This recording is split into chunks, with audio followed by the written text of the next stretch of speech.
All right, so now we're going to move on to the half guard and do probably the most basic escape that you can do from half guard, the underhook escape.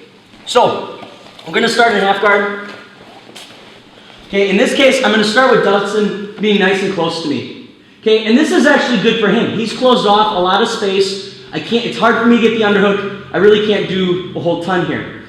What I need to do is I need to create space. Okay, to create space, I need to bump with my hips. But if I stay here and I just bump, he's just going to follow me, right? So every time I bump, I'm creating some space under me, but I'm not maintaining that space. He's flattening me out. So we're going to do something called framing.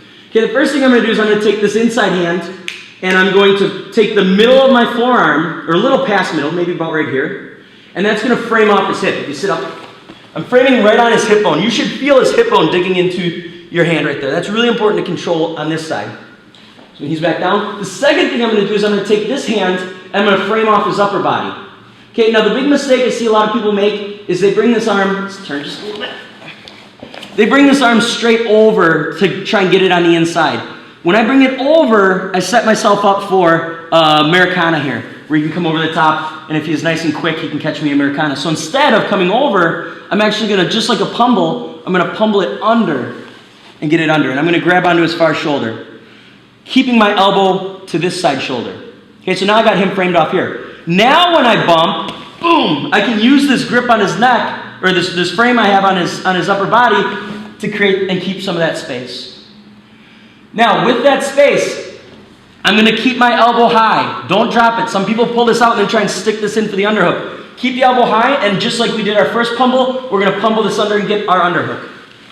Okay? From here, the last step of this, I'm going to do two things. This hand that just got the underhook is going to punch as I hip out.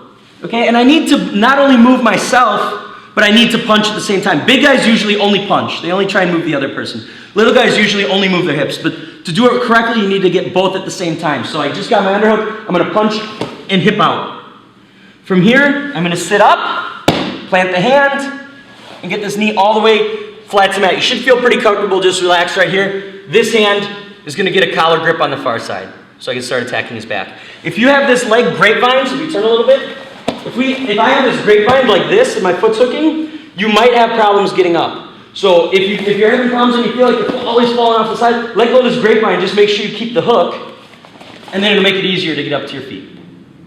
Okay, so one more time, a little bit quicker.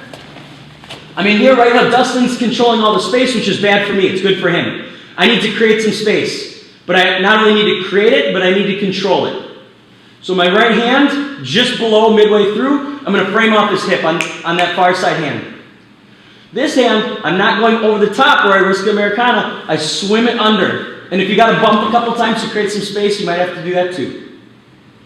Now, I'm going to bridge up, and I keep my frame high, so that when my hips land, there's all this space here. It makes it very easy to get an underhook. And I'm on my side. Right? I never want to be flat on my back. Flat on my back is good for Dustin. I need to start getting on my side. Keep this elbow high. Swim the arm under for my underhook. Now from here, I'm going to punch that underhook hand at the same time I move my body. If I have to ditch the grapevine to be able to get up, do that.